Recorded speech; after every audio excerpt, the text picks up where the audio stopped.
தோழர்கள் எல்லோருக்கும் வணக்கம். கேட்குறீங்களா? ஓகேங்களா? தோழர்கள் எல்லோருக்கும் வணக்கம்.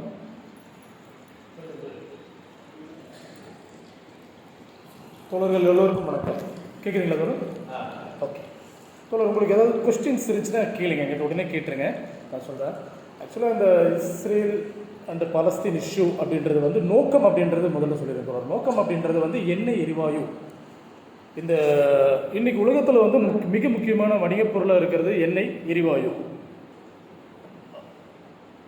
எந்த காரணம் கொண்டு நம்ம தவிர்க்க முடியாத ஒரு பொருள், வணிகப் பொருள். அப்போ இதை முன்னிறுத்தி தான் இந்த போர் நடந்துகிட்ருக்கு. இதனுடைய போர் அப்படின்றது பார்த்திங்கன்னா என்றைக்கு ஆரம்பிச்சதுன்னா, ஹமாஸ் வந்து அக்டோபர் 7, 2023 அன்னைக்கு வந்து இஸ்ரேல் மேலே ஒரு தாக்குதல் ஏற்படுத்துகிறாங்க. அதன் மூலமாக 1400 பேர் கொல்லப்படுறாங்க. அதுக்கப்புறம் தான் அந்த போர் ஸ்டார்ட் ஆச்சுன்னு ஒரு பேச்சு நார்மலாக அடிபடுது. அதுக்கு உண்மை கிடையாது. இந்த போர் ஆரம்பித்தது வந்து 1890 இவங்க வந்து ஆக்சுவலாக யூதர்கள்னு ஒரு இனம் இருக்குது. இந்த யூதர்கள் வந்து நாடற்றவர்களாக இருக்காங்க. நாடு இன்றைக்கும் அவங்களுக்கு கிடையாது. அப்போ இவர்கள் வந்து பார்த்திங்கன்னா யூதர்கள் என்பவர்கள் வேறு, சியோனிஸ்டுகள் என்பவர்கள் வேறு. அப்போ இந்த சியோனிசம் அப்படின்ற ஒரு கொள்கையை வந்து 1890 அந்த காலகட்டத்தில் உருவாக்கப்படுது. அதை உருவாக்குறவர் வந்து மிகப்பெரிய ஒரு பேங்கர்.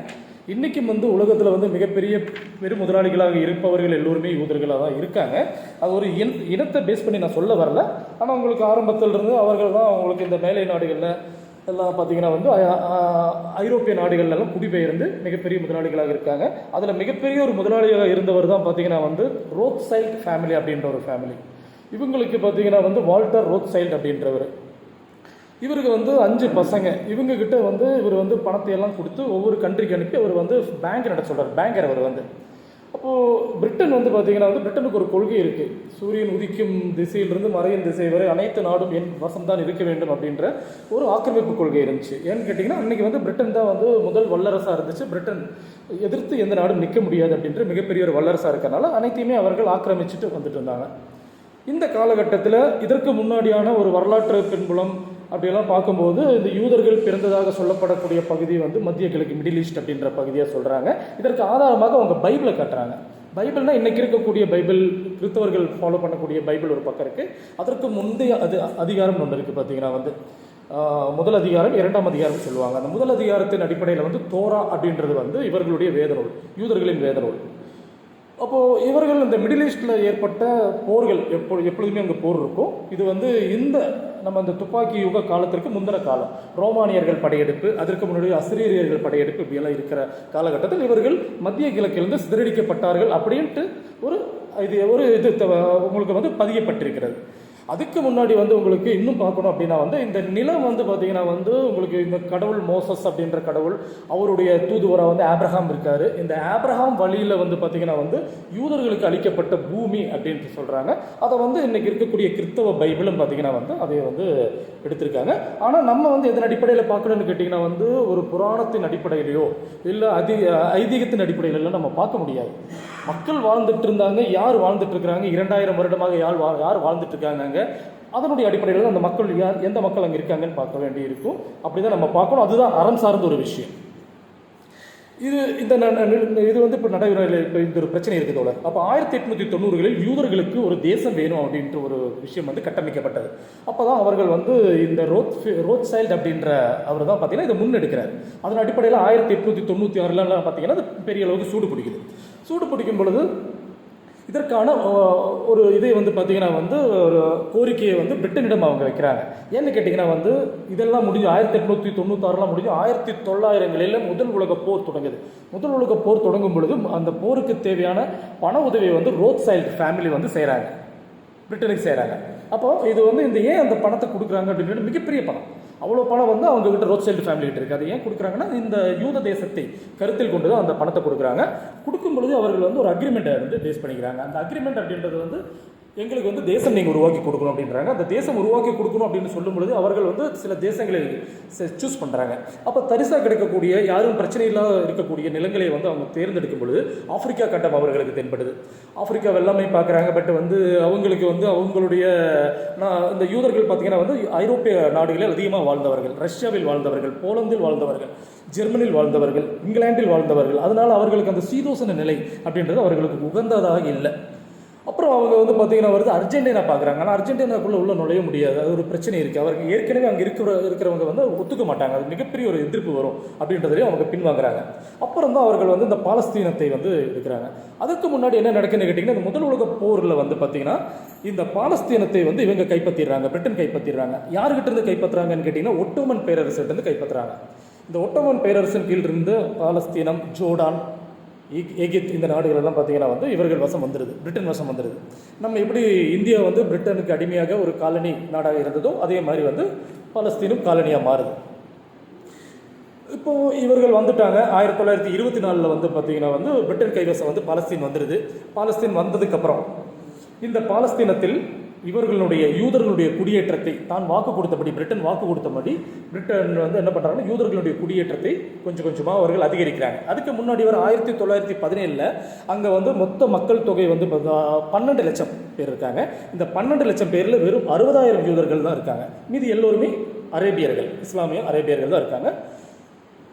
இந்த நிலைமை பார்த்தீங்கன்னா வந்து 1924 அப்புறம் மாறுது. என்ன கேட்டிங்கன்னா வந்து உங்களுக்கு ஜெர்மனியில் இருந்தும், போலண்டில் இருந்தும், உக்ரைனில் இருந்தும் யூதர்களை பிரிட்டன் வந்து இறக்குமதி செய்கிறாங்க. இந்த இறக்குமதி செய்யும் பொழுது இதற்கான எதிர்ப்புகள் வந்து பெருமளவுக்கு அங்கிருந்து அந்த மண்ணில் இருக்கக்கூடிய தேசிய இனத்திடமிருந்து மிகப்பெரிய எதிர்ப்புகள் கிளம்புது. அதை வந்து இவர்கள் வந்து பார்த்திங்கன்னா வந்து எப்படி அவங்க வந்து அதை ஒடுக்குறாங்க அப்படின்னா, பிரிட்டனும் இந்த சியோனிஸ்டுகள், யூதர்கள் சியோனிஸ்டுகள், அதுக்கு 2 வித்தியாசம் இருக்குது தோழர். என்னென்னு கேட்டிங்கன்னா வந்து யூதர்கள் அப்படின்றவந்திலிருந்து பிரியறது தான் சியோனிசம். அதாவது இந்து என்பது வேறு, இந்துத்துவ என்பது வேறு. அதே மாதிரி தான் உங்களுக்கு யூதம் என்பது வேறு, சியோனிசம் என்பது வேறு. சியோனிசம் என்பது வந்து அடிப்படைவாத கொள்கை கொண்டது, ஃபண்டமெண்டலிசம். அப்போ வந்து உங்களுக்கு வந்து ஆபிரகாம் வழங்கிய இந்த நிலங்களை நாம் மீண்டும் கையகப்படுத்துவோம் என்று சொல்லி வர்றதான் சியோனிசம். அந்த நிலத்தை கையகப்படுத்துவதற்கு எந்த வழிமுறையும் நம்ம கை கொள்ளலாம் அப்படின்றது. ஆனால் இது முழுக்க ஒரு விஷயம் இருக்குது. இது வெறும் நிலத்தை கையகப்படுத்தக்கூடிய விஷயம் மட்டும் இல்லை, இது ஏகாதிபத்தியம். அன்னைக்கு இருக்கக்கூடிய பிரிட்டன் ஏகாதிபத்தியம், இன்னைக்கு இருக்கக்கூடிய அமெரிக்க ஏகாதிபத்தியம், பிரான்ஸ் ஏகாதிபத்தியம், இவர்களுடைய நாட்டின் வளத்திற்கான ஒரு திட்டமிடல் தான். அதற்காக அவர்கள் சியோனிசத்தை பயன்படுத்திக்கிறாங்க. அதுதான் விஷயம். முழுக்க பொருளாதார நோக்கு தான் சியோனிசத்தை பயன்படுத்திக்கிறாங்க. அப்போ இந்த மீண்டும் வந்து இந்த யூதர்களுடைய குடியேற்றங்களை வந்து இவர்கள் அதிகரிக்கும் பொழுது அங்கு உண்டாகக்கூடிய அரேபியர்களுக்கும் சியோனிஸ்டுகளுக்கும் உண்டாகக்கூடிய இந்த பெரும் பிரச்சனைகள் வன்முறையாக தொடங்குது. இந்த வன்முறைகள் வந்து பெரிய அளவுக்கு வெடிக்கிறது வந்து 1936 தொடங்குது. அப்போது இந்த 1936 வந்து அந்த மண்ணில் வந்து பாலஸ்தீன் மண்ணில் உங்களுக்கு மிகப்பெரிய படுகொலையை வந்து உருவாக்கி காட்டுறாங்க சியோனிஸ்டுகள். இன்றைக்கி நம்ம கண்ணில் பார்த்துட்டு இருக்கிறோம். அன்னைக்கு வந்து உங்களுக்கு செய்தி நிறுவனங்கள், சோஷியல் மீடியா எதுவுமே கிடையாது. இதெல்லாம் வந்து உங்களுக்கு வந்து 1936 மிக பிந்தைய காலகட்டமெல்லாம் கிடையாது. ஒரு வரலாற்றில் நம்ம வந்து தெரிஞ்சுக்கொள்ள காலகட்டம் தான். அன்னையிலிருந்து தொடங்குது. இன்னைக்கு வரையும் பார்த்தீங்கன்னா மிகப்பெரிய உங்களுக்கு பேரவலங்கள் அப்படின்றது பார்த்தீங்கன்னா வந்து மொத்தம் 57 பேரவலங்களை நிகழ்த்தியிருக்காங்க. பேரவலம் அப்படின்றது என்னன்னு கேட்டிங்கன்னா வந்து இதற்கப்புறம் உங்களுக்கு தொடர்ந்து நடக்குது. அதுக்கப்புறம் தோழர் சொன்ன மாதிரி 1948 மே 14 பிரிட்டன் வந்து அந்த மண்ணை விட்டு போகிறாங்க, சுதந்திரம் கொடுத்து போகிறாங்க. அப்போது ஐநா சபையினுடைய தீர்மானம் ஏற்கனவே ஒன்று இருக்குது. 1917 வந்து பெல்ஃபோர் பிரகடனம்னு ஒன்று வந்து அவங்க வந்து தீர்மானம் பண்ணுறாங்க. ஐநா சபைக்கு உட்படுத்தி தீர்மானம் ஒன்று கொண்டு வர்றாங்க. அப்போது உங்களுக்கு இவங்க என்ன சொல்கிறாங்கன்னு கேட்டிங்கன்னா 1917 பெல்ஃபோர் பிரகடனம் என்ன சொல்லுதுன்னா வந்து உங்களுக்கு வந்து இருதேச கொள்கையை வந்து முன்னிறுத்தது. ஒன்று வந்து யூத தேசம் பாலஸ்தீன் மண்ணில், இரண்டாவது வந்து பார்த்திங்கன்னா அரேபிய தேசம் ஏற்கனவே வந்து மக்களுக்கு. ஓகே, இந்த நிலத்தை எப்படி பிரிப்பீங்கன்னு ஒரு பிரச்சனை இருக்குது. ஏன்னு கேட்டிங்கன்னா யூதர்கள் சொல்லக்கூடிய இடம் எல்லாமே அரேபியர்களுடைய இடம். அப்போ இது வந்து மிகப்பெரிய ஒரு கன்ஃபியூஸ் பண்ணக்கூடிய ஒரு பெரிய பிரச்சனை. இது பார்த்தீங்கன்னா வந்து எப்படி பிரிக்கணும் இந்த இதை வந்து அப்படின்றது வந்து பெரிய பிரச்சனையாக இருக்குது. அப்போ அது வந்து போஸ்ட்பானில் வச்சுருக்காங்க, தள்ளி அந்த பெல்ஃபோர் பிரகடனத்தை போஸ்ட்பானில் வச்சுருக்காங்க. இப்போ 1948 வந்து அந்த பெல்ஃபோர் பிரகடனத்தை வந்து கொண்டு வராங்க. அதுக்கு முன்னாடி இன்னொரு செய்தி என்னென்னு கேட்டிங்கன்னா 1917 பெல்ஃபோர் பிரகடனம் கொண்டு வந்து யூத தேசம் அமைக்கணும் அப்படிங்கும்பொழுது வந்து இந்த யூத தேசத்திற்கு எதிராக வந்து லெனின் வந்து அன்றைக்கே குரல் கொடுக்குறாரு. யூத தேசம் என்பது வந்து ஆபத்தானது, முக்கியமாக அதை நம்ம புரிஞ்சுக்கணும். ஆபத்தானதுன்ற ஒரு கருத்தை வந்து லெனின் முன்வைக்கிறார். அப்போது இந்த ஆபத்து வந்து இன்றைக்கி நமக்கு தெரியுது. ஏன்னு கேட்டிங்கன்னா வந்து உங்களுக்கு அதை முடிச்சு 1948 உங்களுக்கு பெல்ஃபோர் பிரகடனத்தின்படி அவர்கள் பிரிக்கிறாங்க, நிலங்களை பிரிக்கிறாங்க. ஆக்கிரமிக்கப்பட்ட பகுதியிலெல்லாம் இஸ்ரேலுக்கு தான் சொந்தம் தீர்மானிச்சிடுறாங்க, ஐநா தீர்மானிக்குது. அதன் அடிப்படையில் 56% வந்து இஸ்ரேலுக்கு கொடுத்துட்றாங்க, 41% வந்து பாலஸ்தீனுக்கு கொடுக்குறாங்க, 3% வந்து உங்களுக்கு சர்வதேச விதிமுறைப்படி தனியாக சர்வதேசத்தின் அவர்களுடைய கண்காணிப்பு முறையில் ஜெருசலம் 3% வந்து வச்சிருக்கிறாங்க. இப்போ இந்த 56% வந்து பார்த்திங்கன்னா வந்து பாலஸ்தீனர்கள் காலங்காலமாக கிட்டத்தட்ட ஒரு சொல்லணும் அப்படின்னா வந்து 3000 வருடங்களாக அவர்கள் யாரையுமே வந்து ஆக்கிரமித்த நிலம் அல்ல அது. அரேபியர்களுடைய நிலம் அங்கே வாழ்ந்துட்டு இருக்கிறாங்க. அதற்கு முந்தைய வரலாறு படி பார்த்தீங்கன்னா வந்து அவர்கள் வந்து அங்கே வந்து ஆக்கிரமிக்கப்பட்ட இடமெல்லாம் அந்த மண்ணில் இருக்கிறவங்க தான். அப்போ இவர்கள் வாழ்ந்துட்டு இருக்கிற பகுதியில் இவர்களுக்கு வெறும் மெஜாரிட்டி இவங்க தான் இருக்கிறாங்க. அதிகமான மக்கள் தொகையில் வந்து பாலஸ்தீனர்கள் தான் இருக்காங்க. ஆனால் அவர்களுக்கு 41% தான் இடம் ஒதுக்கப்படுது. ஆனால் உங்களுக்கு மிக குறைந்த எண்ணிக்கையில் இருக்கக்கூடிய இஸ்ரேலியர்கள், அதுவும் குறைந்த காலம் 20 வருடத்திற்கு முன்னாடி வந்து குடியேறினவர்களுக்கு பார்த்தீங்கன்னா 56% வழங்கப்படுகிறது. இது நியாயம் தானா அப்படின்ற ஒரு கொஸ்டின் இருக்கு. யார்கிட்ட கேட்டாலும் இது ஒருபோதுமே நியாயம் கிடையாது. அப்போ இதற்கு உடந்தையாக பிரிட்டன் அரசும் இருக்கு, அமெரிக்காவும் இருக்கு, இஸ்ரேலிய பெருமுதலாளிகள் எல்லோருமே இருக்கிறாங்க. எல்லாத்தையும் மிதம் மிஞ்சி உங்களுக்கு போருக்கு ஃபண்ட் பண்ணக்கூடிய இவர்களுடைய லாபி, அந்த சியோனிச முதலாளிகளின் மிகப்பெரிய ஒரு லாபி அதில் அடங்கியிருக்கு. அப்போ இதன் அடிப்படையில் வந்து இவர்கள் 1948 மே 14 தனி இஸ்ரேலை வந்து இவங்க அறிவிச்சிடுறாங்க. அறிவிச்ச உடனே வந்து இவர்கள் பாலஸ்தீனர்கள் அதை ஏற்க மறுக்கிறாங்க. அந்த நேரத்தில் வந்து இந்தியாவில் இருக்கக்கூடிய எல்லா தலைவர்களும் இதை எதிர்க்கிறாங்க. இது ஒரு மிகப்பெரிய அநீதி அப்படின்ற ஒரு விஷயத்தை வந்து பதிவு பண்ணுறாங்க. எல்லா தலைவர்களும் எதிர்க்கிறாங்க. உங்களுக்கு இந்தியாவினுடைய முக்கிய தலைவர்களாக இருக்கக்கூடிய காந்தியாக இருந்தாலும் சரி, நேருவாக இருந்தாலும் சரி, அன்னைக்கு இருக்கக்கூடிய கம்யூனிஸ்ட் தலைவர்கள் எல்லோருமே எதிர்த்தாங்க. இந்திய கம்யூனிஸ்ட் தலைவர்கள் எல்லோருமே எதிர்த்தாங்க. ஒருத்தர் மட்டும் ஆதரிச்சார், அம்பேத்கர் மட்டும்தான் ஆதரிச்சார். அந்த ஒரு இதை வந்து ஆதரிச்சார். அது தனியாக நம்ம பேசிக்கலாம், ஒரு சப்ஜெக்ட் அது இருக்கட்டும். இப்போ இந்த ஆக்கிரமிப்புக்கு அப்புறம் 1948 வந்து இவர்கள் தனி தேசம் இஸ்ரேல் அறிவித்த உடனே வந்து பார்த்தீங்கன்னா அங்கே பெரும் கலவரம் உண்டாகுது. அந்த பெரும் கலவரத்தில் வந்து உங்களுக்கு கிட்டத்தட்ட 7,60,000 மக்கள் அகதிகளாக வெளியேற்றப்படுகிறார்கள். எப்படி அகதிகளாக வெளியேற்றப்படுகிறார்கள் அப்படின்னா கடும் வன்முறையின் மூலமாக, பெரும் வன்முறை மூலமாக வெளியேற்றப்படுறாங்க. 530 கிராமங்கள் அவர்கள் இழக்கிறாங்க, அவர்கள் கைவிட்டு போயிடுது. இந்த கலவரம் எப்படி உண்டாகுது அப்படின்னு கேட்டிங்கன்னா வந்து இவர்கள் தனியான ஒரு தேசத்தை அறிவித்த உடனே இவர்கள் வந்து அங்கே அரேபியர்கள் அதை வந்து ஏற்றுக்காம வந்து அவர்களுடைய பகுதிகளில் அவர்கள் ஆர்ப்பாட்டத்தில் ஈடுபடும் பொழுது இவர்களுக்கு மிகப்பெரிய ஒரு ஆயுத பலத்தை வந்து அமெரிக்கா வழங்குது. அது மட்டும் இல்லாமல் உங்களுக்கு இதற்கு முன்னாடி 1937 காலகட்டங்களிலே இவர்கள் வன்முறையில் ஈடுபடும் பொழுது இவர்கள் ஒரு விஷயத்தை கை கொண்டிருந்தார்கள். 1940 வரும் பொழுது அன்னைக்கு தான் வந்து உங்களுக்கு அந்த முதல் உலகப் போரினுடைய பெரும் தன்மை இருக்கு. அன்னைக்கு ஹிட்லரிடம் வந்து பார்த்தீங்கன்னா வந்து இந்த யூத இனம் சிக்கி இருக்கு. ஜெர்மனில் இருக்கக்கூடிய மிகப்பெரிய யூத இனம், ஜெர்மனில் மட்டும் இல்லை போலந்து பகுதியில் இருக்கக்கூடிய யூத இனம் எல்லாமே ஹிட்லர்கிட்ட சிக்கிறாங்க. அப்போ ஹிட்லர் வந்து உங்களுக்கு வந்து அவர் ஒரு யூத எதிர்ப்பை எப்பவுமே வந்து முன்னிறுத்துறாரு. ஏன் யூத எதிர்ப்பை முன்னிறுத்துறாருன்னு கேட்டீங்கன்னா அவருக்கு ஒரு காரணம் சொல்றாரு. யூதர்கள் என்னைக்குமே வந்து அவருடைய தோரா, அவருடைய வேதத்தின் அடிப்படையில் தான் மட்டுமே உயர்ந்தவர்கள், தான் ஆண்டவரிடமிருந்து நேரடியாக இந்த பூமிக்கு அனுப்பப்பட்டவர்கள் அப்படின்ற ஒரு கொள்கை வச்சிருக்கிறதுனால எங்களையே மீறி யாருமே இல்லை அப்படின்ற ஒரு விஷயம். அது மட்டும் இல்லாமல் யூதத்தில் இருந்து பிறந்தது தான் கிறிஸ்தவம். அப்போ கிறிஸ்தவத்தை வந்து யூதர்கள் ஏற்றுக்கல. ஏன் ஏற்றுக்கலன்னு கேட்டிங்கன்னா வந்து கிறிஸ்தவம் வந்து யூதத்துக்கு எதிரான சில விஷயங்களை சொல்லுது. இயேசுநாதர் சொல்லியிருக்காரு. இன்னைக்கு வந்து பைபிள் அதெல்லாம் கடைபிடிக்கிறது இல்லை, அது வேற விஷயம். இயேசு வந்து யூதத்துக்கு எதிரான விஷயங்கள் அவர் பேசுறாரு. அப்போ இயேசுவை வந்து அவர்கள் வந்து சாத்தான் அப்படின்ற ஒரு கேட்டகரியில் தான் வச்சிருக்காரு. அவர்கள் ஒருபோதுமே யூதர்கள் அப்படின்றவங்க வந்து இவர்களை கிறிஸ்தவர்கள் ஏற்றுக்க மாட்டாங்க. அதுக்கப்புறம் உங்களுக்கு பார்த்தீங்கன்னா இஸ்லாம் மதமும் அங்கிருந்து வருது. அப்போ இதனுடைய தோற்றுவாய் அப்படின்றது ஆபிரகாமிய மதம் அப்படின்றது தான் பார்த்தீங்கன்னா யூதம், கிறிஸ்தவம், இஸ்லாம் எல்லாமே ஆபிரகாமிய மதமாக தான் இருக்கு.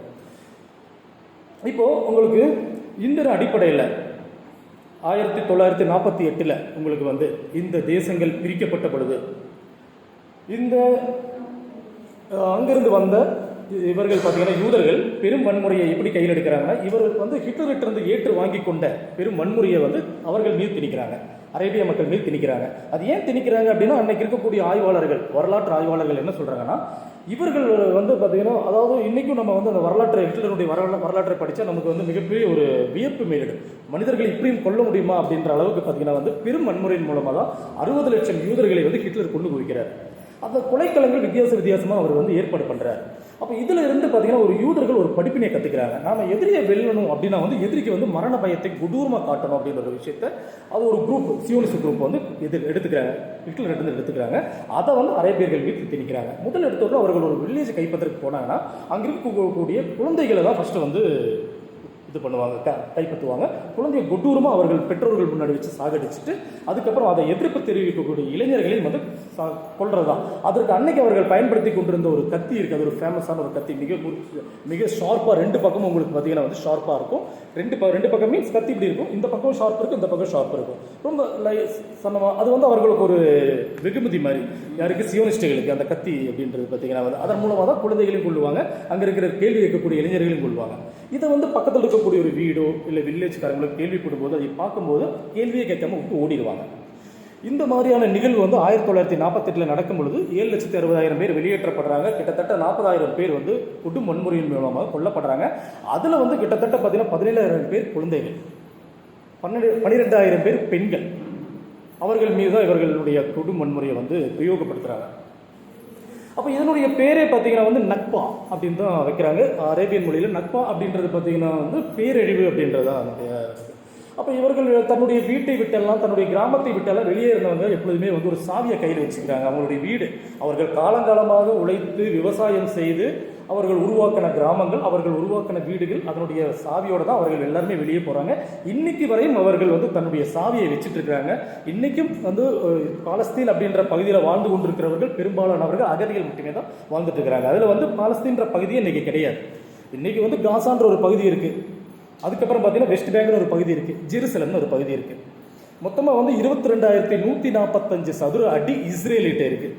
வெறும் 355 கிலோமீட்டர் சதுர அடி மட்டும்தான் காசால இருக்கு. 1400 கிலோமீட்டர் சதுர அடி வெஸ்ட் பேங்க் மேற்கு கரையில் இருக்கு. வெஸ்ட் பேங்க்லையும் காசாலையும் தான் பாலஸ்தீனர்கள் வாழ்றாங்க. இஸ்ரேலியர்கள் அந்த இஸ்ரேல் பகுதியில் 22,145 சதுர அடியில் வாழ்ந்துட்டு இருக்கிறாங்க. இதில் வந்து வெஸ்ட் பேங்க்லையும் பார்த்தீங்கன்னா வந்து மிகப்பெரிய ஒரு ஆக்கிரமிப்பின் மூலமாக 10 லட்சம் யூதர்கள் வாழ்கிறாங்க. மொத்தம் இஸ்ரேலில் வந்து 90 லட்சம் யூதர்கள் இருக்காங்க. அது போக வந்து வெஸ்ட் பேங்கில் பாலஸ்தீனர்கள் வாழ்ந்து கொண்டிருக்கக்கூடிய எல்லையோர பகுதிகள் முழுவதுமாக வந்து பார்த்தீங்கன்னா 10 லட்சம் பேர் யூதர்கள் அதெல்லாம் ஆக்கிரமிக்கப்பட்டது. இது எப்படி ஆக்கிரமிக்கப்பட்டது அப்படின்னு கேட்டிங்கன்னா, செட்டிலர் அப்படின்ற ஒரு குரூப்பை வந்து அவர்கள் உருவாக்குறாங்க. இந்த செட்டிலர்ன்ற குரூப்பை வந்து 1950 உருவாக்குறாங்க. ஒரு நார்மலாக இருக்கக்கூடிய ஒரு அந்த தேசத்தில் இஸ்ரேலில் இருக்கக்கூடிய ஒருத்தர் ஒரு கிராமத்தில் போய் யார்கிட்ட வேணாலும் அவர் காலங்காலமாக உழைச்சி உண்டாக்கின அவருடைய வீடு, அவருடைய விளைநிலங்களை பிடிங்கிக்கலாம். அதற்கு அரசு வந்து உத்தரவாதம் கொடுக்குது, நீங்கள் பிடிங்கிக்கிங்க, உங்களுக்கு எவ்வளோ முடியுமோ அவ்வளோ நீங்கள் பிடிக்கலாம். அவர்களுடைய பேர் செட்டிலர்னு அவர்கள் வச்சுக்கிறாங்க. அப்போது இவர்கள் அந்த அதில் ஈடுபடுறவர்களுக்கு பார்த்தீங்கன்னா ஊக்கம், அந்த அரசு வந்து ஊக்கம் அளிக்குது. இஸ்ரேலிய அரசு வந்து சியோனிஸ்ட் அரசு வந்து ஊக்கம் கொடுக்குது. எப்படியெல்லாம் ஊக்கம் கொடுக்குதுன்னு கேட்டிங்கன்னா வந்து அவர்களுக்கு தேவையான வாகனங்களை கொடுக்குறாங்க. முதல்ல இந்த வாகனத்திற்கு நிரப்பதற்கான எரிபொருளுக்கான பணங்களை கொடுக்குறாங்க. அது மட்டும் இல்லாமல் அவர்களுக்கு ஜென்ரலாக அவர்களுடைய செலவுக்கான பணத்தை கொடுத்துட்றாங்க. அது மட்டும் இல்லாமல் குறிப்பாக அந்த ஒரு கத்தியை கொடுக்குறாங்க. நான் சொன்ன மாதிரி 2 பக்கமே வந்து ஷார்ப்பாக இருக்கக்கூடிய கத்தி கொடுக்குறாங்க. அதுபோக அமெரிக்கா கொடுத்த கன் கொடுக்குறாங்க. அதுபோக வெடிப்பொருட்களை கொடுக்குறாங்க. தூரமாக நின்று வீசி வெடிக்க வைக்கக்கூடிய வெடிபொருள், இதுதான் அவர்களுக்கு வழங்கக்கூடியது. அப்போ இதன் அடிப்படையில் வந்து அன்னைக்கு இருந்து இன்னைக்கு வரையும் பார்த்தீங்கன்னா இந்த செட்டிலர்கள் அப்படின்றவங்க இன்னைக்கு வரையும் பேச மாட்டாங்க. உங்களுக்கு வந்து சர்வதேச சமூகமும் சரி, இந்த கிறிஸ்தவ சமூகமும் சரி, இதை வந்து பேசவே மாட்டாங்க. செட்டிலர் அப்படின்ற ஒரு விஷயத்தை வந்து வெளியே கொண்டு வர மாட்டாங்க. அப்போ செட்டிலர்கள் மூலமாக மட்டுமே வந்து பார்த்தீங்கன்னா வந்து 20 லட்சம் பாலஸ்தீனர்கள் வந்து பாதிப்புக்குள்ளாயிருக்காங்க. அவர்களுடைய சொத்துக்களையும் வீடுகளையும் இழந்திருக்காங்க. 20 லட்சம் அப்படின்றது சாதாரண விஷயம் இல்லை, மக்களுடைய வீடு வாழ்வாதாரங்களை இழப்பது. அதே மாதிரி அங்கே வந்து என்னென்னு கேட்டிங்கன்னா வந்து பாலஸ்தீனம் அப்படின்றது பார்த்திங்கன்னா வந்து அவர்களுக்கு ஒரு கலாச்சாரம் சார்ந்த ஒரு வாழ்வியல். அந்த பகுதி வந்து அவர்கள் மிக ஒரு சிறந்த ஒரு கலாச்சாரத்திற்கு உட்பட்ட மக்கள். அவர்கள் உணவு கூடி பார்த்திங்கன்னா வந்து தனியாக சாப்பிடக்கூடிய ஒரு கல்ச்சர். ஒரு கிராமம் இருக்குன்னா உணவு செஞ்சு ஒரு பெரிய தட்டத்தில் வச்சு குரூப்பாக ஒட்டுக்காக சாப்பிடுவாங்க. அந்த மாதிரியான கலாச்சாரத்தில் ஊறிப்போன மக்கள். அப்போது இந்த மக்கள் வந்து இவர்கள் வந்த பொழுது ஆரம்பத்தில் வந்து ஹிட்லரிடமிருந்து பெரிய அளவுக்கு இனப்படுகொலைக்கு உள்ளான இந்த மக்கள் வந்து உள்ளே வரும் பொழுது இவர்கள் இடம் கொடுத்தாங்க. சரி, இது இந்த நேரம் எதுவுமே பேசக்கூடாது, இவர்களுக்கு நம்ம இடம் கொடுக்கணும் அப்படின்னு பிரிட்டன் தான் கொண்டு வர்றாங்க, கப்பலில் தான் கொண்டு வர்றாங்க. இன்றைக்கும் அதற்கான ஆதாரங்கள் எல்லாமே இருக்குது, புகைப்படங்கள், காணொலிகள் எல்லாமே இருக்குது. இவர்கள் வந்த காணொலிகள், கப்பலாக வந்த காணொலிகள் எல்லாமே இருக்குது. அப்போ இவர்களுக்கு தான் இடம் கொடுக்குறாங்க. அப்போ இவர்கள் வந்து பார்த்திங்கன்னா வந்து ஒரு கட்டத்தில் வந்து இவ்வளோ ஒரு பிரச்சனைக்கு உட்படுத்தப்படுறாங்க. அப்போது இந்த பாலஸ்தீன மக்கள் ஒவ்வொருத்தருடைய வீட்லேயும் பார்த்திங்கன்னா வந்து உங்களுக்கு ஆலிவ் மரங்கள் இருக்கும். இன்றைக்கி கேரளா நம்ம எங்கே போயிட்டாலும் கேரளாவில் எல்லாருடைய வீட்லேயும் பார்த்திங்கன்னா வந்து தென்னை மரம் இருக்கும். தென்னை மரத்துலேருந்து கிடைக்கக்கூடிய தேங்காய், அது போக மட்டை எல்லாமே அவர்களுக்கு வந்து பணம் தான். அப்போ இது மாதிரி ஒரு பணப்பயிர் வந்து உங்களுக்கு பாலஸ்தீனர்களுக்கு இந்த ஒரு இதுதான் பார்த்திங்கன்னா வந்து ஆலிவ் மரங்கள். இப்போ இந்த ஆலிவ் மரங்கள் அவர்களிடம் இருக்குது. அது போக வந்து உங்களுக்கு இந்த இன்னொரு அவர்களுடைய முக்கியமான விளைபொருள் பணப்பயிர் என்னென்னு கேட்டிங்கன்னா சூரியகாந்தி விதை, சூரியகாந்தி அந்த இது பூக்கள், அதெல்லாம் அவர்களுக்கு ஒரு முக்கியமான ஒரு பொருள், விளைபொருட்கள். அப்போ இவர்கள் இந்த சியோனிஸ்டுகள் வந்து அவர்களுடைய பாராளுமன்றத்தில் வந்து ஒரு சட்டம் இயற்றுறாங்க. எந்த பாலஸ்தீனியருடைய வீட்லேயும் வந்து பார்த்திங்கன்னா வந்து ஆலிவ் மரங்கள் இருக்கக்கூடாது, மீதம் இருக்கக்கூடிய வீட்டில் இருக்கிற யார்கிட்டையுமே ஆலிவ் மரம் இருக்கக்கூடாது அப்படின்னு ஒரு சட்டம் இயற்றுறாங்க. அதன் அடிப்படையில் இவங்க வருவாங்க, ஆலிவ் மரம் இருக்க வீட்டை பார்த்தா அதை வந்து அவங்க வந்து கைப்பற்றிக்குவாங்க. அது ஒரு வீடு இருக்கும், வீட்டை சுற்றி பார்த்திங்கன்னா அவர்களுக்கு ஒரு 10 ஏக்கரா இல்லைன்னா பார்த்தீங்கன்னா ஒரு 5 ஏக்கரா இல்லை 2 ஏக்கரா இந்த மாதிரி இருக்கும். அதை வச்சு அவர்கள் விவசாயம் செஞ்சு அவர்களுடைய குழந்தைகளுடன் அவர்கள் வாழ்ந்துட்டு இருப்பாங்க குடும்பமாக. அது ஒட்டுமொத்தமாக அவர்கள் வெளியேற்றிடுவாங்க, அதை அவங்க கைப்பற்றிடுவாங்க. அப்படி கைப்பற்ற முடியல அப்படின்ற பட்சத்தில் அந்த ஆலிவ் மரத்தில் வந்து ஆசிட் ஊற்றிட்டு போவாங்க. வேரில் ஆசிட் ஊற்றி அதை அழிச்சிடணும், இல்லாட்டி வேரோட வெட்டிட்டு போயிடணும். இன்றைக்கி பாலஸ்தீன் மண்ணில் எங்கேயுமே ஆலிவ் மரம் இல்லை. ஆலிவுக்கு வந்து உலகத்துக்கு முக்கியமாக கொடுத்ததே வந்து அங்கே இருந்தால் பாலஸ்தீன் தான் கொடுத்தாங்க. ஆனால் பாலஸ்தீனில் ஆலிவ் மரங்கள் இன்றைக்கி ஒரு மரம் இல்லை. அதே மாதிரி தான் உங்களுக்கு பார்த்தீங்கன்னா சூரியகாந்தி எண்ணெய்கள் அதுக்கு அதிகமாக உங்களுக்கு வந்துட்டு இருந்தது பாலஸ்தீனில் தான் வந்துட்டு இருந்துச்சு. இன்றைக்கி பாலஸ்தீனில் வந்து சூரியகாந்தியினுடைய அந்த கல்டிவேஷனே இல்லை, அழிச்சிட்டாங்க. அதை அழிக்கிறதுக்கெல்லாம் உபயோகப்படுத்துனது அமெரிக்காவினுடைய வெடிகுண்டுகளை தான் உபயோகப்படுத்தினாங்க. அப்போது இது வந்து திட்டமிட்ட ஒரு ஆக்கிரமிப்பு, திட்டமிட்ட ஒரு இனவழிப்பை வந்து அவர்கள் செஞ்சுட்டே தான் வர்றாங்க. அப்போது இதனுடைய நீட்சி உங்களுக்கு 1948 மிகப்பெரிய அளவுக்கு தன்னுடைய சொத்துக்களையும் தன்னுடைய நிலங்களையும் தன்னுடைய வீடுகளையும் இழந்தவர்கள் என்னைக்காவது நமக்கு திரும்ப கிடைக்காத சாவிகளை கூடி இன்னைக்கு வரை இந்த தலைமுறை வரை வச்சுட்டு இருக்கக்கூடிய ஒரு காலகட்டத்தில் 1967 மீண்டும் பார்த்தீங்கன்னா வந்து ஒரு போர் வந்து அவர்களுடன் இஸ்ரேலுடன் ஏற்படுது.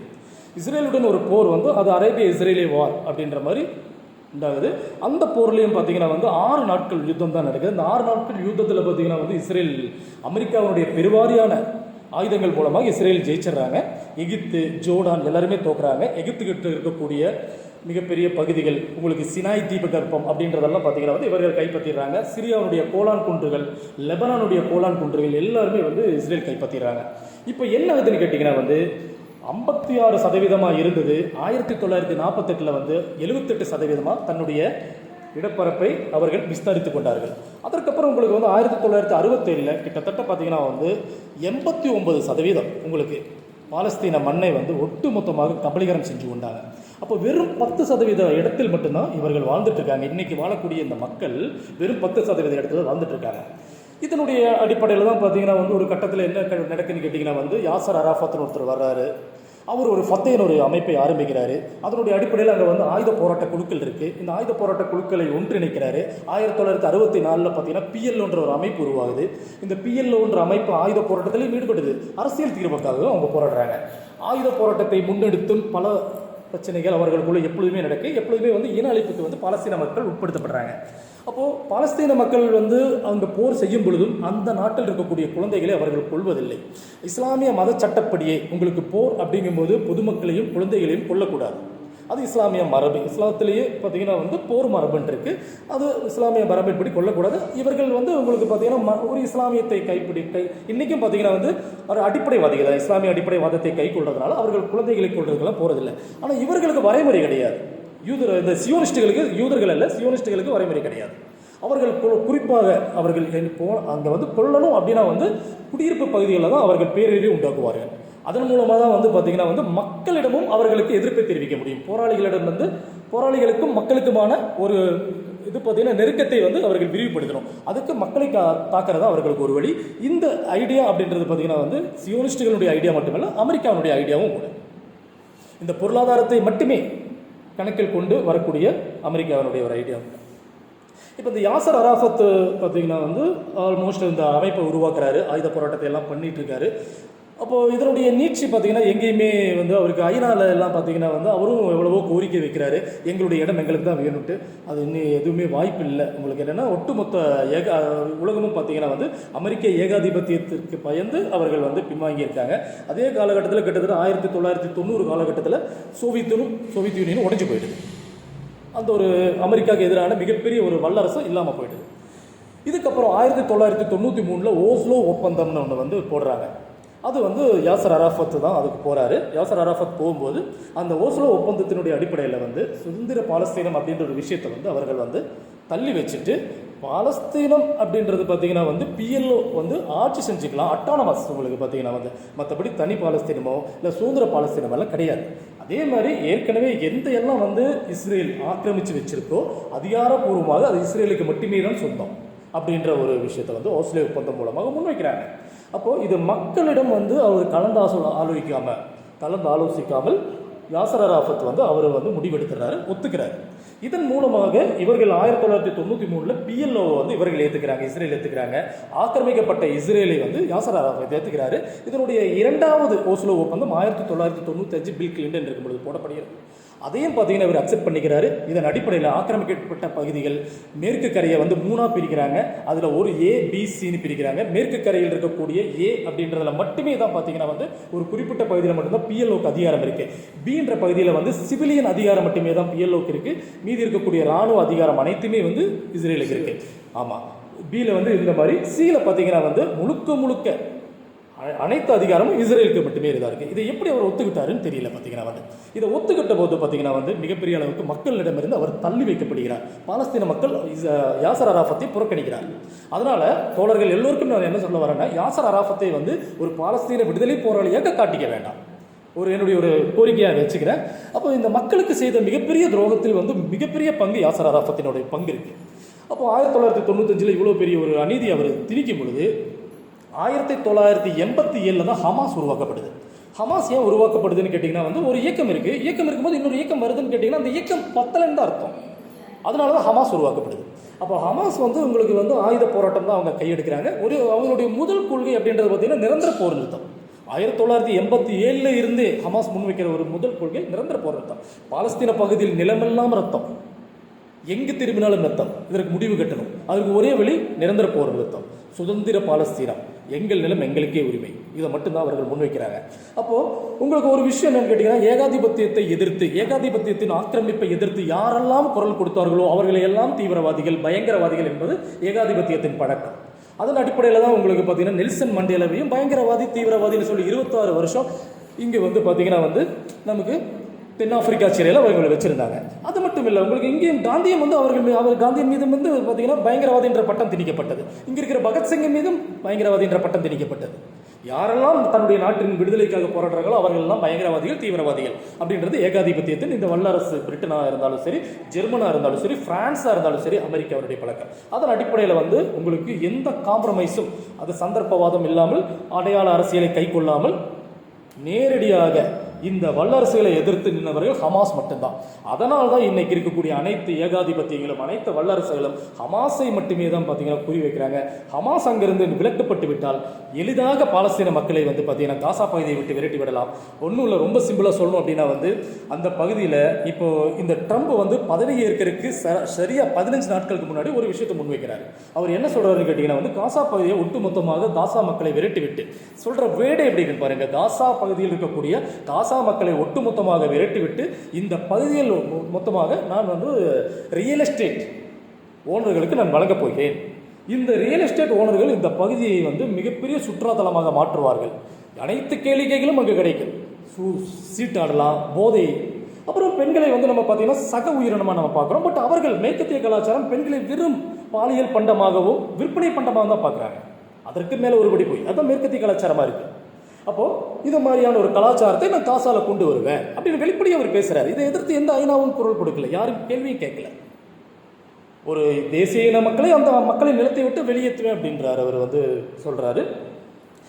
இதன் அடிப்படையில் உங்களுக்கு இது இன்னைக்கு வந்து ட்ரம்ப் சொல்கிறதில்ல, இது ஆண்டாண்டு காலமாகவே அமெரிக்காவின் கொள்கை அதுதான். அதே மாதிரி 2022 வந்து நெதன்யாகு பதவி ஏற்கிறார். பதவி ஏற்ற உடனே அவர்களுடைய பாராளுமன்ற தீர்மானத்தில் என்ன போடுறாங்கன்னா, காசா பகுதி அப்படின்றது வந்து ஒட்டுமொத்த இஸ்ரேலாக மாற்றப்படும், வெஸ்ட் பேங்க் பகுதி இஸ்ரேலுடன் இணைக்கப்படும். அப்படிங்கும்போது காசா பகுதியில் வந்து இவர்கள் பாலஸ்தீனர்கள் இருக்க மாட்டாங்க, வாஷ் அவுட் பண்ணணும், கிளீன் ஸ்வீப் பண்ணணும், அவர்கள் இருக்கவே கூடாது அப்படின்றது வந்து அவருடைய அஜெண்டா, முக்கிய குறிக்கோள். அதன் அடிப்படையில் தான் வந்து நெதன்யாகு பதவி ஏற்ற உடனே 2022 இருந்து இந்த மக்கள் மீது வந்து கடும் வன்முறைகள் பிரயோகிக்கப்பட்டது. இவர்கள் சொல்லக்கூடிய இந்த அக்டோபர் 7ஆம் தேதிக்கு முந்தின மாதம், செப்டம்பர் மாதம் கூடி காசா பகுதியில் கிட்டத்தட்ட 400 பேரை படுகொலை செய்தார்கள். இஸ்ரேல் ராணுவம் படுகொலை செஞ்சது. அதற்கு பதிலடியாக தான் இவர்கள் வந்து ஹமாஸ் வந்து அந்த அக்டோபர் 7 பயன்படுத்தி இஸ்ரேல் மீது வந்து அவர்கள் வந்து தாக்குதல் தொடுத்தாங்க. தாக்குதல் தொடுத்தது மட்டும் இல்லாமல் பணைய கைதிகள் வேணும்னு சொல்லி ஹமாஸ் அமைப்பினர் இஸ்ரேலுக்குள்ளே போனாங்க. இஸ்ரேலுக்குள்ளே போய் பணைய கைதிகளை பிடித்து வரும் பொழுது அங்கு உண்டான சண்டை, இஸ்ரேல் இராணுவத்திற்கும் ஹமாஸுக்கும் உண்டான துப்பாக்கி சண்டை எல்லாம் வந்து பார்த்தீங்கன்னா அங்கே இருக்கக்கூடிய மக்கள் கொல்லப்படுறாங்க. அதில் வந்து உங்களுக்கு இன்னொரு விஷயம் என்ன கேட்டிங்கன்னா, இந்த உலகத்தால் நிராகரிக்கப்பட்ட ஒரு விஷயம் இருக்குது, இராணுவ நடவடிக்கை ஒன்று இருக்குது, ஹனிபல் அப்படின்ற இராணுவ நடவடிக்கை. ஹனிபல் அப்படின்றது என்னன்னு கேட்டிங்கன்னா வந்து எந்த நாடாக இருந்தாலும், இந்தியாவாக இருந்தாலும், தன்னுடைய நாட்டில் வந்து ஒரு பாகிஸ்தான் நாடு வருது, பணைய கைதிகளை பிடிச்சிட்டு போகிறாங்க அப்படின்னா வந்து தன்னால் தடுக்க முடியல அப்படின்னா வந்து அந்த பணைய கைதிகளை சுட்டு கொண்டுறணும் அப்படின்றது நடைமுறையாக இருந்துச்சு. ஒரு காலகட்டம் வரை நடைமுறையாக இருந்துச்சு. ஏன்னா பணைய கைதிகளை பிடிச்சிட்டு போயிட்டாங்கன்னா பணைய கைதிகளை வச்சு அவர்கள் கேட்கக்கூடிய கோரிக்கைகள் இதற்கெல்லாம் பேச வேண்டியிருக்கும், பேச்சுவார்த்தை நடத்த வேண்டியிருக்கும். இதை நிறுத்தணும் அப்படின்னா பணைய கைதிகளும் சேர்த்துக்கொள்வது. சரி, துப்பாக்கியால் சாகடிக்க முடியலையா, அவர்கள் மீது அட்லீஸ்ட் வந்து பார்த்தீங்கன்னா வெடிமருந்துகளை உபயோகித்தாவது அவர்களை கொள்வது. இதற்கு பேர் ஹனிபல். இந்த ஹனிபல் தடை செய்யப்பட்ட ஒரு விஷயம். என்ன கேட்டிங்கன்னா இதை செய்ய வேண்டாம், பிடிச்சிட்டு போட்டு நம்ம பேசி முடிச்சுக்கலாம் அப்படின்றது. ஏன்னா நாகரிகம், நம்ம ஒவ்வொரு நாளும் நாகரிகத்தை நோக்கி நம்ம வந்துட்டு இருக்கிறோம். அப்போது இவங்க என்ன பண்ணுறாங்கன்னா அந்த பர்டிகுலர் டே அக்டோபர் 7 ஹனிபல் நடவடிக்கை தான் யூஸ் பண்ணுறாங்க. இது நான் சொல்லலை. இதற்கு ஆதாரமாக பார்த்தீங்கன்னா வந்து ஆஸ்திரேலியாவுடைய பாராளுமன்றத்தில் பார்த்தீங்கன்னா வந்து வீடியோ சமர்ப்பிச்சிட்டாங்க. உங்களுக்கு ஐஸ்லாண்டினுடைய பாராளுமன்றத்திலும் வீடியோ சமர்ப்பிக்கிறாங்க. அயர்லாண்டினுடைய பாராளுமன்றத்திலும் இதற்கான வீடியோ சமர்ப்பிக்கிறாங்க. எப்படி வந்து பார்த்தீங்கன்னா ஹமாஸ் உள்ள போகிறாங்க, ஹமாஸ் பணைய கைதிகளை பிடிக்க போகிறாங்க. பணைய கைதிகளை பிடித்து வரும் பொழுது இந்த இராணுவம், இஸ்ரேலிய இராணுவம் அவர்களுடைய மக்களை, இஸ்ரேலிய மக்களை இஸ்ரேல் இராணுவம் தான் சுட்டுக் கொண்டது. இவர்களும் கொண்டிருப்பாங்க. பட் இவர்கள் வந்து எதிர்த்தாக்குதல் நடத்தும் போது உள்ள போகிறவங்க வர்றவங்களை கொண்டிருப்பாங்களே தவிர இவர்கள் பர்பஸாக அவர்கள் கொல்லணும் அப்படின்ற நோக்கில் போல ஹமாஸுடைய ஒற்றை நோக்கு வந்து பணைய கைதிகள் வேணும். ஏன் பணைய கைதிகள் வேணும் அப்படின்னா வந்து அவர்களுக்கு அவர்களுடைய நிலைமையிலும் அங்கே போராடுவதற்கு அவர்களுக்கு வந்து டிமாண்ட் வைக்கணும். பல முறை வந்து பார்த்தீங்கன்னா வந்து இங்கேருந்து இஸ்ரேலிருந்து அவர்களுடைய இராணுவ தளபதிகள் வந்து ஹமாஸால் பிடிக்கப்பட்டிருக்கிறாங்க.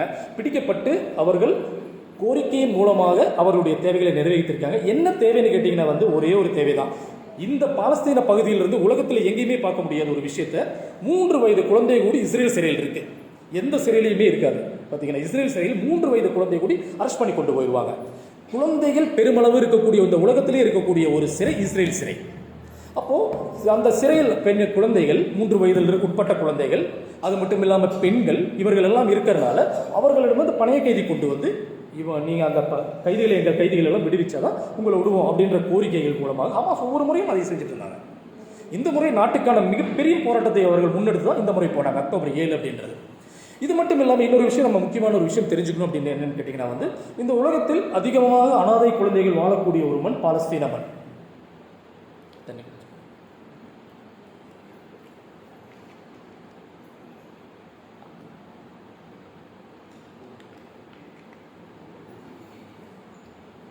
இந்த உலகத்தில் அதிகமான உடல் ஊனமுற்ற குழந்தைகள் வாழும் மண்ணும் பாலஸ்தீன மண். உடல் ஊனமுற்ற குழந்தைகளுக்கு காரணம் அங்கே இருக்கக்கூடிய ஊட்டச்சத்து குறைபாடோ பேரழிவோ இல்லை, அமெரிக்காவின் ஆயுதங்கள் மட்டுமே தான் காரணம். இந்த உலகத்தில் அதிகமாக கணவனை இழந்த பெண்கள் வாழக்கூடிய பகுதியும், கணவன் கொல்லப்பட்டு பெண்கள் மட்டும் வாழக்கூடிய பகுதியும் பாலஸ்தீனம். மனைவிகளை இழந்து வாழக்கூடிய கணவர்கள் இருக்கக்கூடிய பகுதியும் பாலஸ்தீனம் தான். குழந்தைகளை இழந்த பெற்றோர்கள் அதிகமாக வாழக்கூடிய பகுதியும் பாலஸ்தீனம் தான். இப்படியான ஒரு கொடூர சூழல் தான் பாலஸ்தீனம் சிக்கி தவிச்சிட்டு இருக்கு. அப்போ இதற்கு என்ன நடவடிக்கை எடுக்க முடியும்?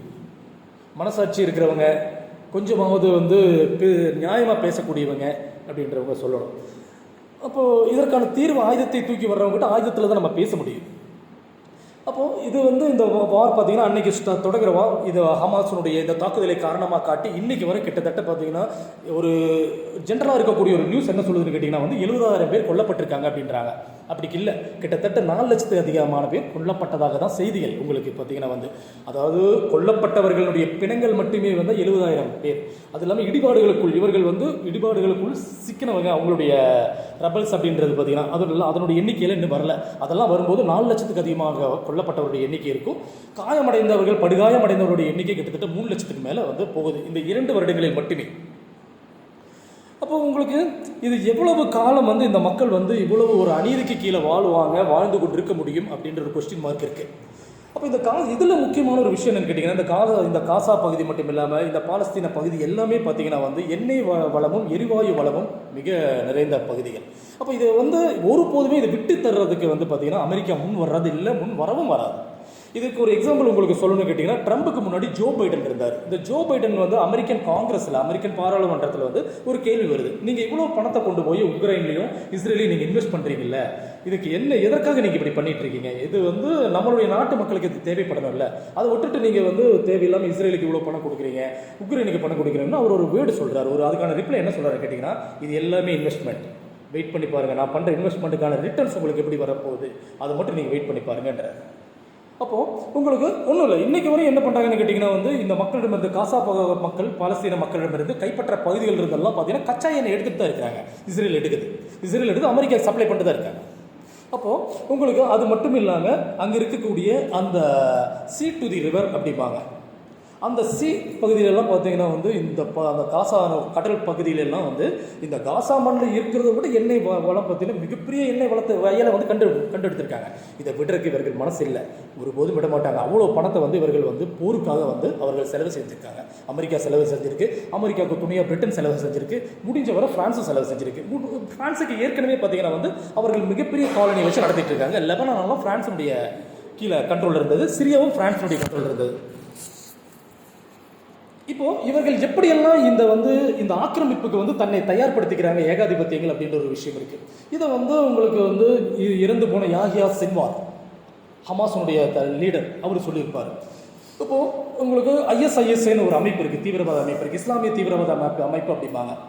சரி, இப்போது சிரியா நாடு பார்த்தீங்கன்னா வந்து ஒரு 4 மாதங்களுக்கு முன்னாடி சிரியா நாடு வீழ்த்தப்படுகிறது. சிரியா நாட்டில் வந்து அதிபராக ஆசாத் இருக்கிறாரு. இந்த ஆசாத்தை வந்து தன்னுடைய உயிருக்கு பயந்து அவர் ரஷ்யாவில் போய் தஞ்சம் அடைஞ்சிருக்காரு. இன்றைக்கி வந்து உயிரோடு இருக்கிறார்.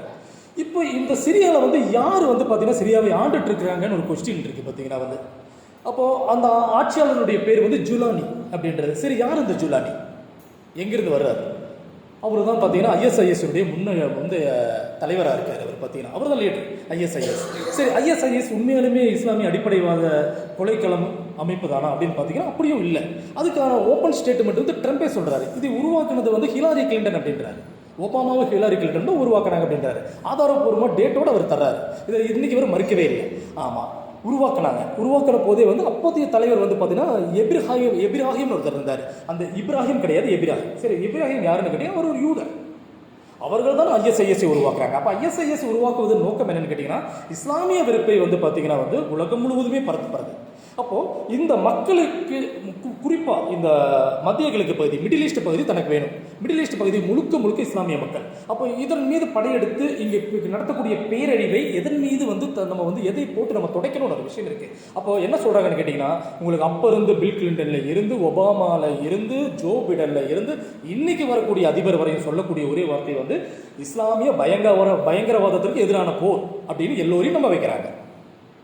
கிடையவே கிடையாது.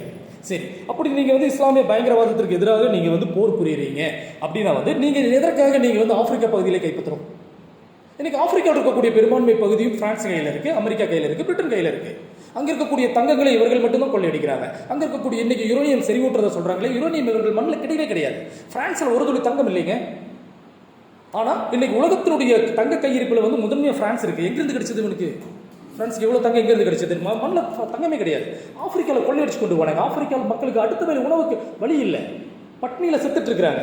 இவர்கள் போர் மூட்டி விடுறாங்க. இன்னொரு விஷயம் கிட்டே எந்த நாடு இருந்தாலுமே வந்து பார்த்தீங்கன்னா அந்த நாட்டுக்குள்ளே வந்து முரண்பாடு இருக்கும். ஒரு நம்ம இந்தியா இருக்குது, இந்தியாவில் வந்து சாதியால் கொஞ்சம் நமக்குள்ள வேறுபட்டு இருந்தாலுமே நம்மளுக்குள்ள ஒரு ஒத்துமை இருக்குது. இந்த சாதியெல்லாம் காலப்போக்கில் மறைஞ்சு போயிடும்.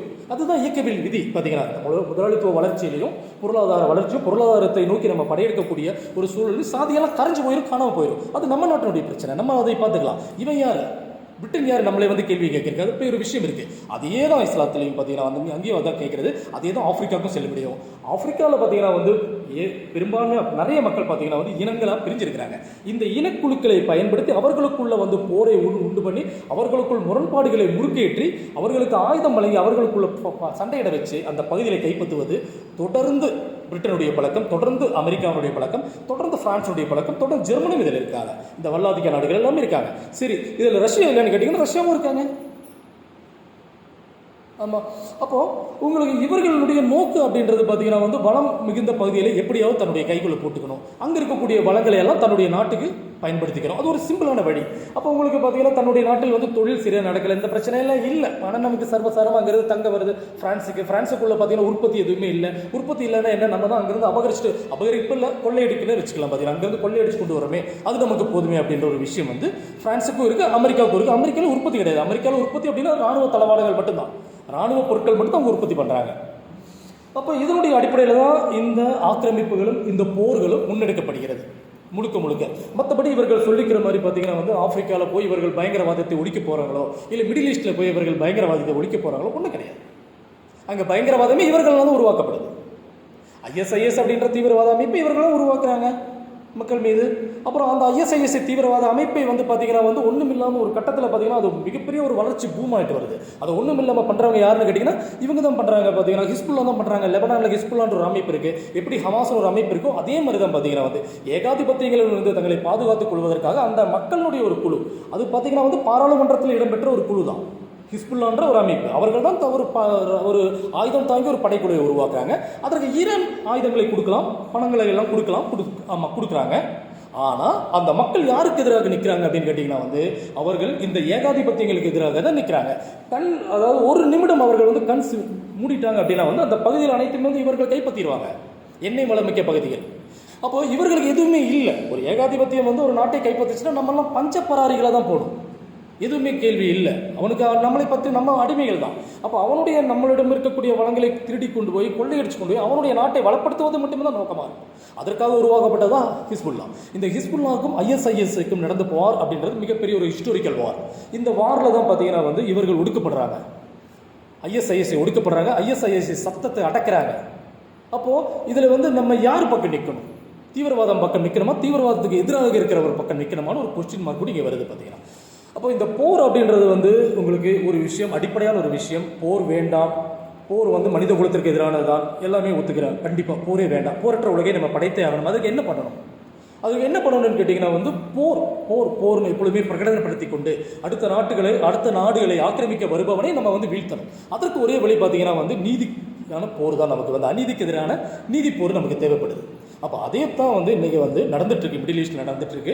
அதைத்தான் பார்த்தீங்கன்னா ஈரானும் கையில் எடுத்திருக்காங்க. இன்னைக்கு ஈரான் அப்படின்றதும் பார்த்தீங்கன்னா வந்து அமெரிக்காவுடைய ஆதிக்கத்தின் கீழ், அதற்கு முன்னாடி பிரிட்டனுடைய ஆதிக்கத்தின் கீழ் தான் இருந்துச்சு. அதுக்கப்புறம் அமெரிக்காவுடைய ஆதிக்கத்தின் கீழ் தான் இருந்துச்சு. அங்கே இருந்த மன்னர் பேர் வந்து ஷா. இந்த ஷாவை விரட்டி அடித்ததுக்கு அப்புறம் தான் பார்த்தீங்கன்னா வந்து இப்போ வந்து அந்த நாட்டில் வந்து உங்களுக்கு supreme leader Ayatollah Ali Khamenei இருக்காரு. இவருடைய தந்தையார் பார்த்தீங்கன்னா வந்து அலி கமேனின்றவர் தான் வந்து அந்த ஷாவை வந்து விரட்டி விட்டு அந்த இங்கே வந்து ஈரானில் இருந்தார். இன்னைக்கு வரையும் பார்த்தீங்கன்னா வந்து அவர்கள் என்னைக்கு வந்து 1979 அமெரிக்காவை விட்டு வெளியே வந்தாங்களோ, அமெரிக்காவை கம்ப்ளீட்டாக அந்த பகுதியை விட்டு அவர்கள் வந்து விரட்டி அடிக்கிறாங்க. அமெரிக்கனே உள்ள இருக்கக்கூடாது அப்படின்ற ஒரு அஜெண்டாவோட அமெரிக்கர்களை எல்லாருமே விரட்டி அடிக்கிறாங்க. அப்போ இந்த அமெரிக்கா வந்து பார்த்தீங்கன்னா வந்து ஈரானிலிருந்து தாங்கள் விரட்டப்பட்டவுடன் அவர்களுடைய பொருளாதார நலன் சார்ந்த விஷயங்களை அவர்கள் இழக்கிறாங்க, அந்த மண்ணில் வந்து இழந்துட்டாங்க. இது வந்து அமெரிக்காவுக்கு ஒருபோதுமே அவர்களால் ஏற்றுக்க முடியல. அப்போ இருந்தே உங்களுக்கு பார்த்தீங்கன்னா 1980களில் இருந்தே அமெரிக்காக்காரன் உள்ளே வரக்கூடாது, அமெரிக்காவிடம் எனக்கு வணிகம் கிடையாது, டாலர் வணிகம் நான் ஒருபோதும் எனக்கு உடன்பாடு இல்லைன்னு அவர்கள் டிக்ளேர் பண்ண உடனே ஈரான் மீது பொருளாதார தடை, வணிக தடை அனைத்துமே வந்து திணிக்கப்பட்டது. அப்போ ஈரானால் வந்து ஒரு வணிக தடை இருக்குது, பொருளாதார தடை அப்படிங்கும்போது அந்த நாடு எந்த நிலைமைக்கு தள்ளப்படும், எவ்வளோ ஒரு யாரும் இல்லை, யார்கிட்ட போய் பிஸ்னஸ் பண்ணுவாங்க? வணிக தடை இருக்குது, பொருளாதாரத்தை யாரும் பிஸ்னஸ் பண்ணுறதில்ல. அப்படி இருந்தும் அவர்கள் வந்து அவர்களுடைய இது எல்லாம் எடுத்து பார்த்தீங்கன்னா கச்சா எண்ணெய் எல்லாம் எடுத்து அவர்கள் தற்சார்பு பொருளாதாரத்தில் அவர்கள் மிகச்சிறந்து விளங்கினார்கள். அவர்களுக்கு வந்து சைனா கை கொடுத்துச்சு, ரஷ்யா கை கொடுத்துச்சு. ஆனால் ரஷ்யா சைனா அப்படின்றது பார்த்தீங்கன்னா நான் இடதுசாரி அமைப்பில் நான் கொண்டு வரல, இது ஒரு பொருளாதாரத்திற்காக இவர்களுடன் வந்து இணைந்து நின்றார்கள். இதில் வந்து ஈரான் வந்து தன்னை மேம்படுத்தி கொண்டார்கள், பொருளாதாரத்தில் தன்னை மேம்படுத்தி கொண்டார்கள். அவர்களுக்கு தெரியும் என்னைக்கு இருந்தாலும் இந்த அமெரிக்கானால் நமக்கு வந்து ஆபத்து வருன்றது தெரியும். அப்போ இந்த அமெரிக்கா என்னென்ன விஷயத்தை ஈரானை அடிக்கிறதுக்கு கை கொண்டார்கள் அப்படின்னு கேட்டிங்கன்னா வந்து ஈராக்கில் சதாம் ஹுசேன் இருந்தார். இந்த சதாம் ஹுசேனை வந்து தனக்கான கருவியை வந்து அமெரிக்கா பயன்படுத்தி கொண்டாங்க.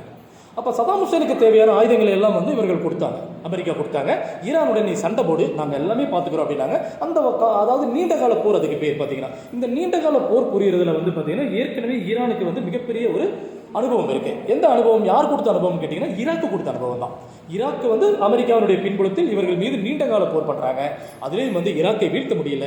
அப்போது ஈராக் வந்து அங்கேயும் நிற்கிறாங்க. இப்போ என்ன கடைசியில் நடந்ததுன்னு கேட்டிங்கன்னா சதாம் ஹுசேனுக்கு ஈரானுக்கு ஏதாவது ஒரு பிரச்சனைனா ஈராக் வந்து நிற்பாங்க. ஆனால் இவர்களுக்குள் முருகல் நிலையை இவர்கள் உண்டு பண்ணுறாங்க.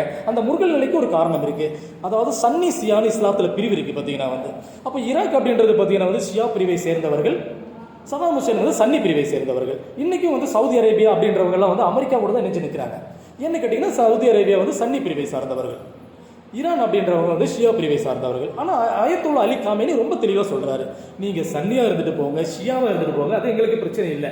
ஆனால் தயவு செஞ்சு இஸ்லாமியர்களாக நீங்கள் ஒன்றுபட்டு இந்த ஏகாதிபத்தியை நம்ம வீழ்த்துவோம் அப்படின்ற ஒரு விஷயத்தை சொல்கிறாரு. இது சரி தவறுன்றது நான் வரல, மதவாதத்தை கொண்டு ஒரு ஏகாதிபத்தியை வீழ்த்தி விட்டு நம்ம வந்து நிற்க முடியுமா அப்படின்ற விஷயத்தை ஒரு கம்யூனிஸ்டாக கிட்ட கேட்டிங்கன்னா அது இல்லை, அதில் நானும் உடன்படலை. இது மார்க்சிய அடிப்படையில் நம்ம வந்து இந்த ஏகாதிபத்தியங்களை கட்டாயமாக பாட்டாளி வர்க்க துணையோடு நம்ம வென்றெடுக்க முடியும், அதில் மாற்று கருத்து இல்லை.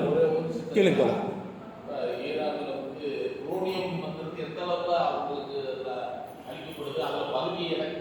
மாதிரி இப்போ ஒப்பந்தம் போட்டதாகவே வெளியில் வந்து நேர்ந்து அதுல ஏதாவது சார் தெரியுங்களா? எந்த அளவுக்கு அங்க எவ்வளவு விலையில் நுழைந்தாரு அதை அவங்களுக்கு பகுதி போட்டுக்கிறீங்களே எப்படி போட்டாங்க? தோழர், அதாவது உங்களுக்கு அந்த 12 நாள் இப்போ வார் நடந்துச்சு இல்லைங்களா? இப்போ கடந்த வாரம் நடந்த அந்த 12 நாள் போரில் வந்து அமெரிக்கா வந்து ஃபைனலாக B-2 அப்படின்ற அந்த இதை வந்து அந்த இது விமானத்தை பயன்படுத்தி இவர்கள் மீது வந்து குண்டு போட்டாங்க. பங்கர் பஸ்டர், அந்த பாம்பு பேர் வந்து பங்கர் பஸ்டர். ஆமாம், அது வந்து உங்களுக்கு வந்து என்னென்னு கேட்டிங்கன்னா மேக்ஸிமம் பார்த்தீங்கன்னா வந்து அவ்வளோதான் 90 அடி தான் போகும். பட் இவர்களுடைய இதெல்லாம் பங்கர்லாம் பார்த்தீங்கன்னா ஈரானுடைய பங்கர்லாம் அதுக்கு கீழே தான் இருக்குது. 120 அடிக்கு கீழே தான் பங்கர் இருக்குது. யுரேனியம் வந்து செறிவூட்டுதல் அப்படின்றது பார்த்தீங்கன்னா வந்து யுரேனியம் செறிவூட்டிட்டு தான் இருக்காங்க. இவர்கள் வந்து அந்த குண்டு போட்ட இடம் வந்து ஃபர்ஸ்ட் இடம் வந்து ஃபார்டோ, ரெண்டாவது பார்த்தீங்கன்னா வந்து நாட்டான்ஸ், மூணாவது வந்து பார்த்தீங்கன்னா இஸ்பஹான். இந்த 3 இடத்துல வந்து பாம்பு போட்டாங்க. அது வந்து அந்த பங்கர் பிளஸ்டர் பாம்பு தான் போட்டாங்க. இன்றைக்கி வந்து அந்த பகுதியெல்லாம் அங்கே இருக்கக்கூடிய மக்கள், ஈரான் மக்கள் சுற்றுலாத்தலமாக போய் பார்த்துட்டு வர்றாங்க.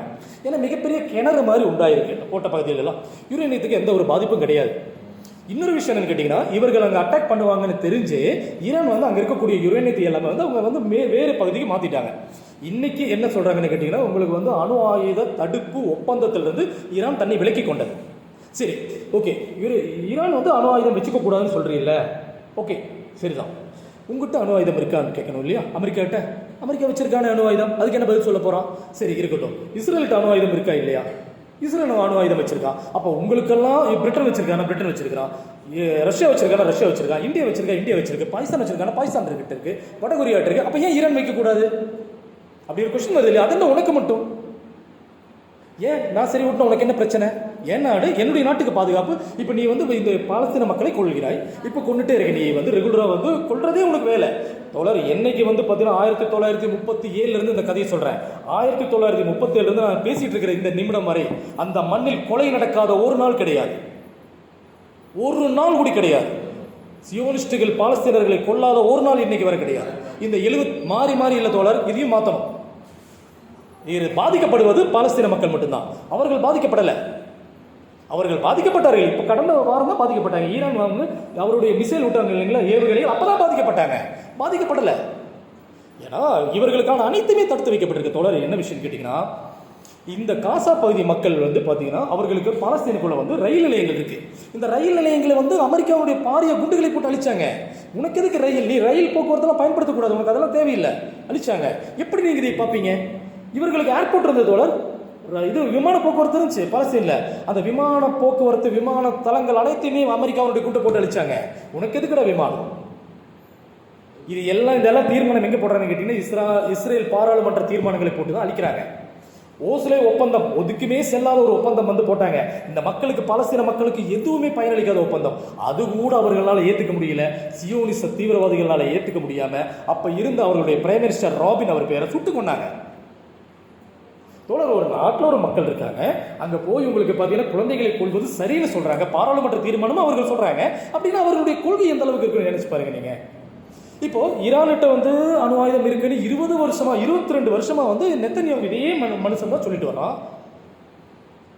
எதுக்கு சொல்லிட்டு வர்றாங்கன்னு கேட்டீங்கன்னா, ஈரானை ஆக்கிரமிக்கணும்.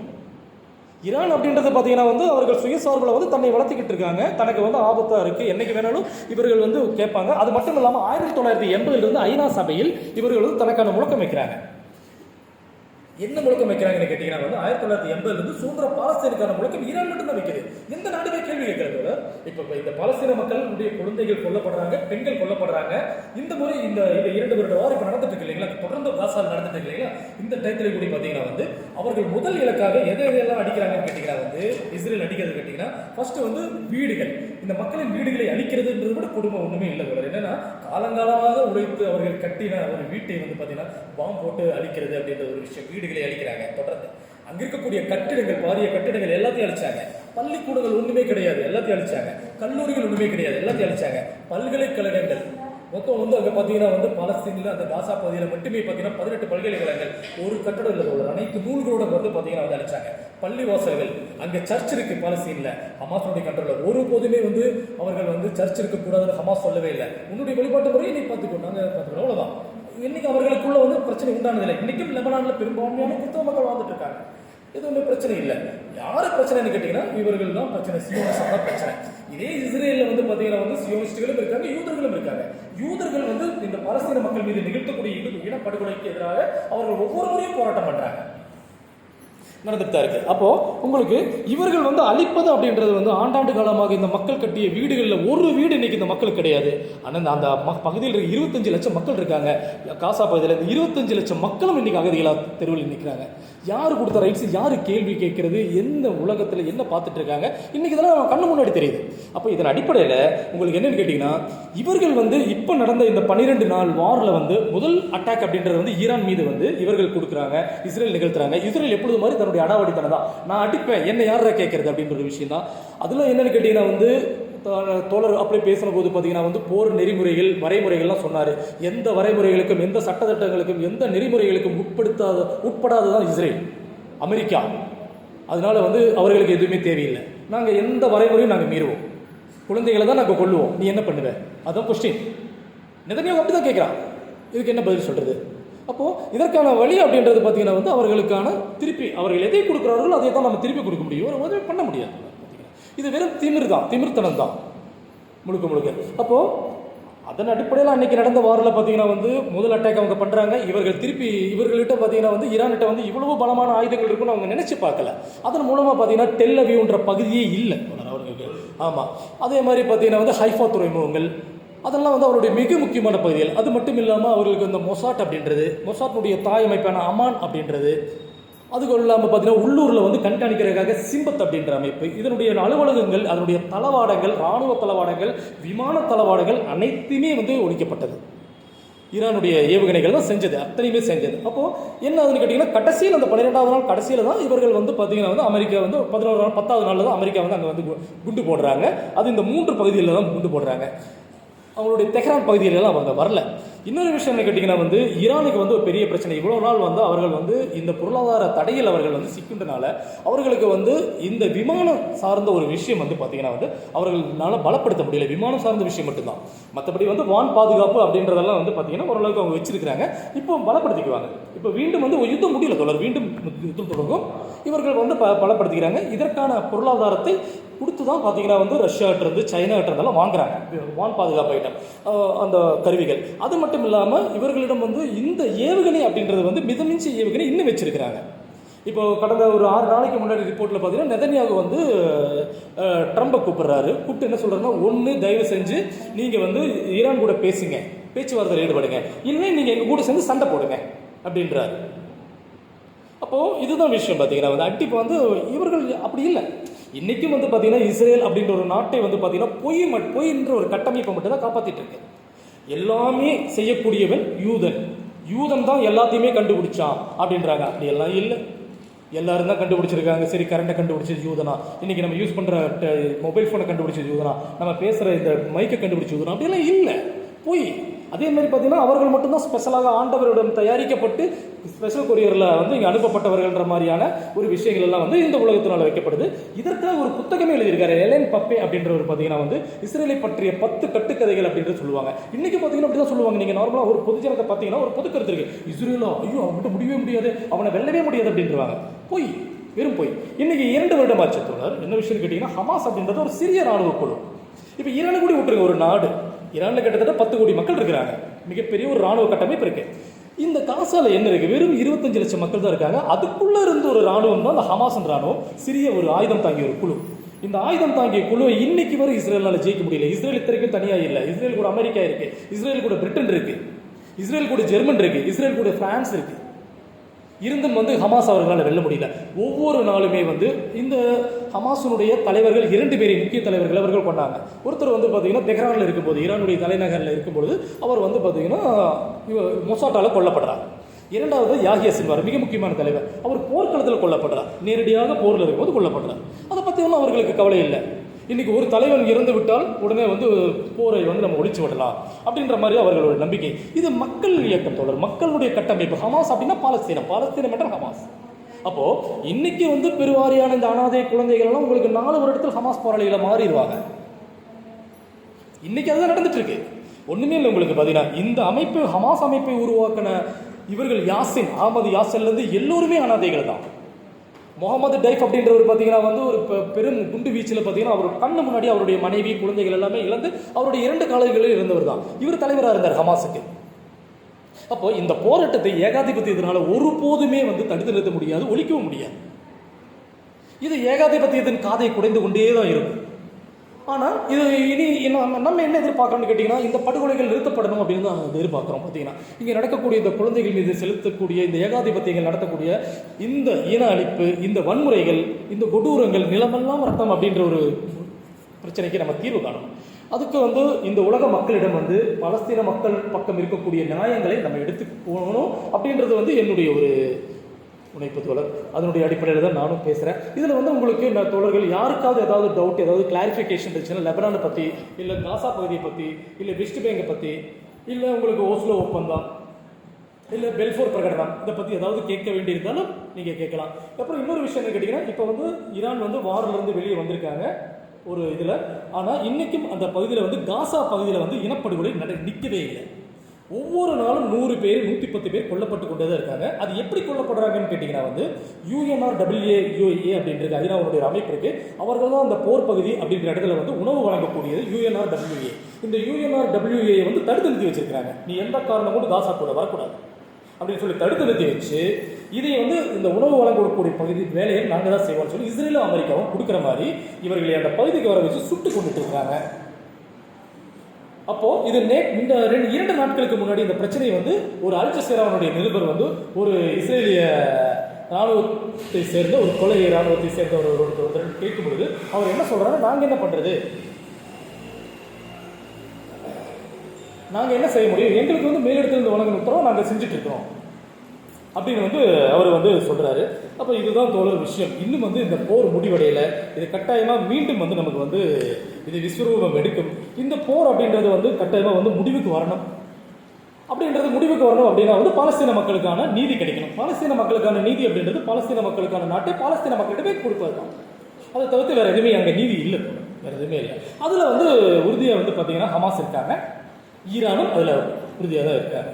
ஈரான் ஆரம்பத்திலிருந்து சொல்லிட்டு வராங்க. அப்போ இவங்க என்ன சொல்றாங்கன்னா, ஃபைனலாக ஒரு விஷயத்துக்கு வருவாங்க, டியூயல் ஸ்டேட் அப்படிங்கிற ஒரு விஷயத்துக்கு வருவாங்க. இருநாட்டு தீர்வு அப்படின்னாலும் மறுபடியும் இந்த பிரச்சனை தான் வரும். அப்போ இருநாட்டு தீர்வுக்காகவும் இவர்கள் சண்டை போடல. இருநாட்டு தீர்வுக்காக நாங்கள் எவ்வளோ ரத்தம் சிந்தனைங்கிற அவசியமும் அந்த பாலஸ்தீன் மக்களுக்கு இல்லை. அப்போ பாலஸ்தீன் மக்களுக்கு தான் வரணும். இதுலேயும் ஒரு முக்கியமான அநீதி என்னன்னு கேட்டிங்கன்னா, காசா தனியாக இருக்கும், வெஸ்ட் பேங்க் தனியாக இருக்கும், இரண்டுக்குமே தொடர்பு இல்லாமல் இருக்கும். அப்போ இந்த இன்னைக்கு வந்து அந்த வெஸ்ட் பேங்க் பகுதியை ஆள்றவங்க வந்து PLO.